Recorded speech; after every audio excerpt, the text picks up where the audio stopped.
All right. Welcome back to the Bookcast. I am Dale White. I am an Atlanta based author of romantic women's fiction featuring Black men and women. This is actually take 3. The first 2 takes, my mic wasn't even plugged in. Fantastic. I have been, for the past few weeks, reading my holiday shorts, which are short, sweet, sappy stories that I publish usually November or December. It's a nice way to get one last project in and finish the year on a high note. I really enjoy writing them, and for the past few weeks, I have enjoyed reading them back. I've been reading The Kwanzaa Brunch, a holiday novella. This was my December 2019 project. It was fun to write a story that wasn't Christmas or New Year's based. I learned a little bit about Kwanzaa, but this story isn't really about Kwanzaa now, is it? That said, this chapter coming up is a little bit spicy, and like the last story, I wanted to let you know before I begin reading in case you need to get you some headphones or some earbuds, or get away in a room where your children or your mother, or your father for that matter, can't hear what you're listening to. Here we go. The Kwanzaa Brunch, a holiday novella. Chapter 9, Sienna. If I'd had the time, or for that matter, any spare brainwaves to think about it, I'd have found it ironic that the man that Anthony insisted wouldn't be into hanging out, hoping we'd have sex, ended up hanging out at my place and was currently blowing my back out. When I'd reached for him earlier, I found what I'd hoped to find, a man who was obviously aroused and interested. I didn't know what Booker hoped to find, but he didn't seem to have a problem with full breasts and womanly curves. He took my mouth like he'd been thinking about that kiss for a long time, holding back until he couldn't resist a moment longer. In minutes, my ugly cute Christmas sweater was on the floor, followed by his t-shirt and, every now and then, another article of clothing from one or both of us. We kissed until our lips were red, raw, and chapped. He nibbled on my earlobes and dropped kisses around my neckline, making his way to the rise of my breasts before taking each nipple into his mouth and flicking the tip with his tongue. By the time we christened the living room floor, I was white hot, slick between my thighs and writhing, begging him to fuck me. We stopped to take a water break and ended up fucking up against the kitchen counter before we made it to my bedroom. Is there a bed under there? Booker had joked while standing by, sheathed erection at attention, watching me toss 100 pillows from the king-size bed to the chair next to it. I snickered, tossing a playful glare back at him. I like to be comfortable, and it looks cute.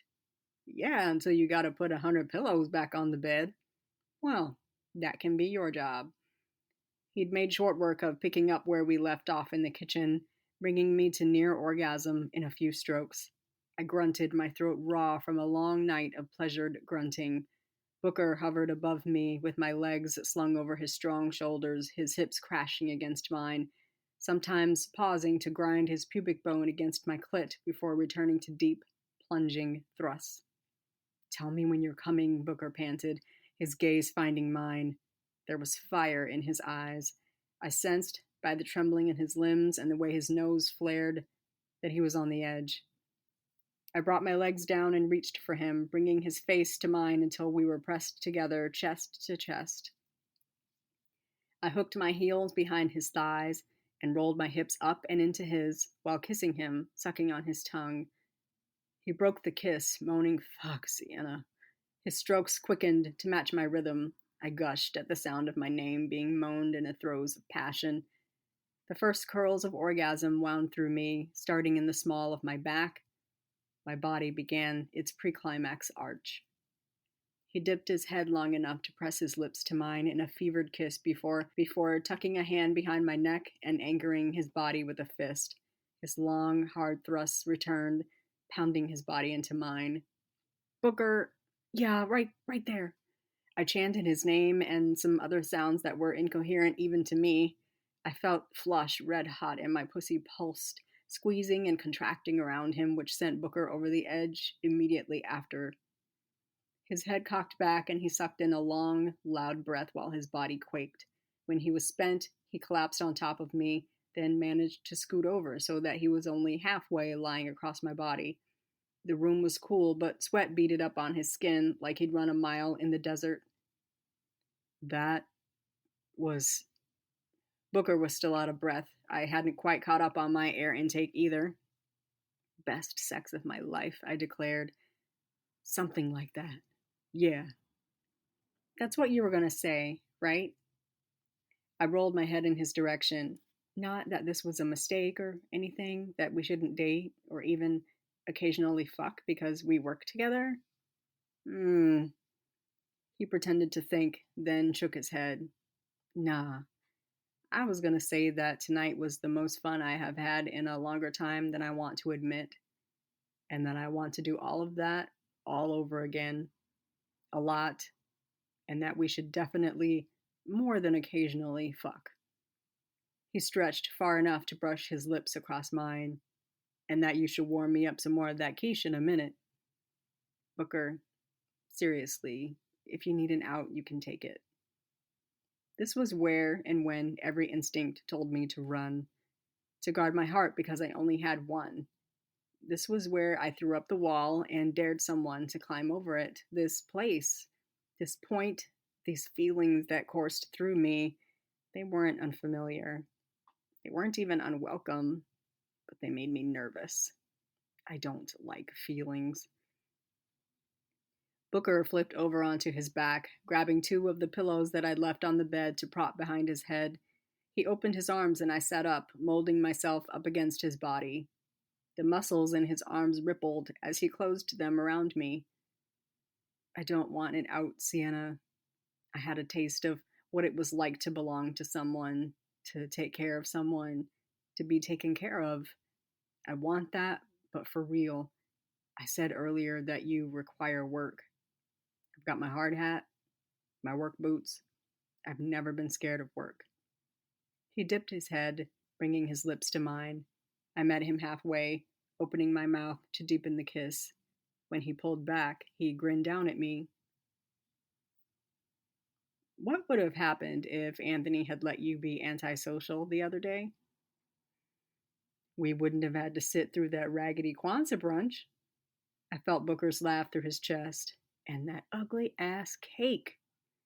I am already looking forward to the Spread the Love lunch for Valentine's Day. I hope Zoe finds a new cake recipe. Booker groaned.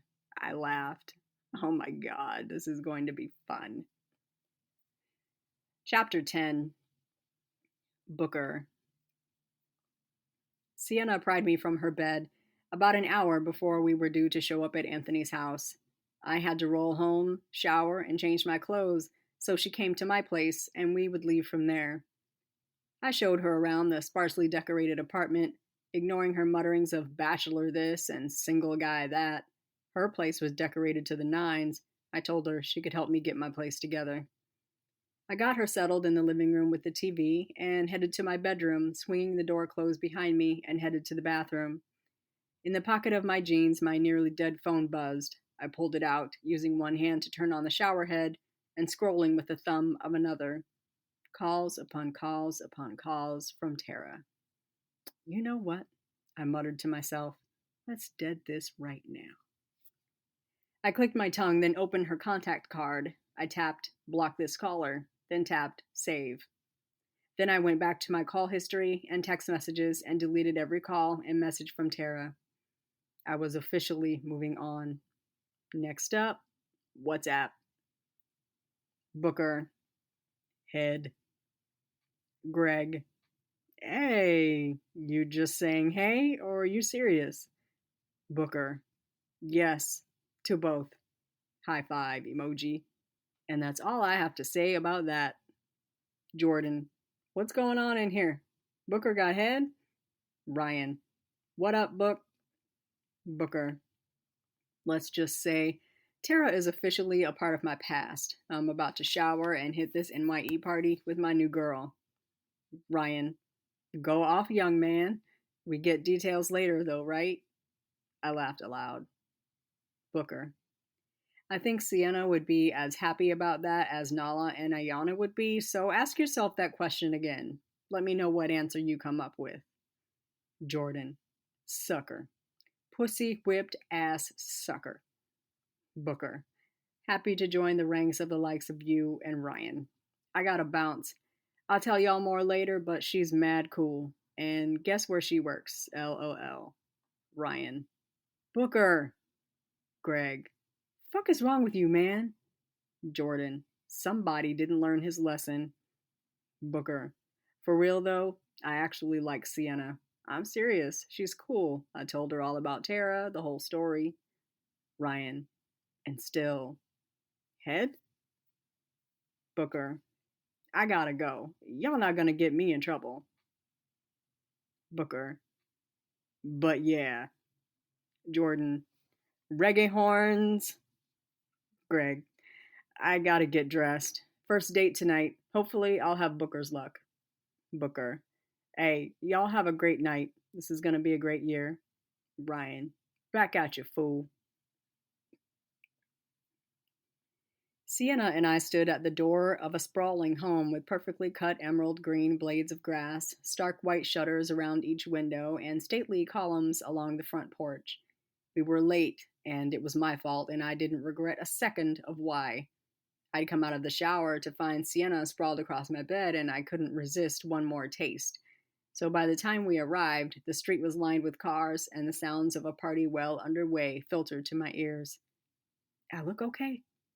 I tugged at the sleeve of my button-down shirt, open at the collar. I wore a lightweight wool vest over it, with a new pair of jeans and sneakers. Don't worry about it, said Sienna. I'm literally wearing a sweater and leggings. She looked cute, though, in a cropped red sweater, skin-tight leggings that made her curves pop, and thigh-high flat boots. I had enjoyed taking those off of her earlier in the day.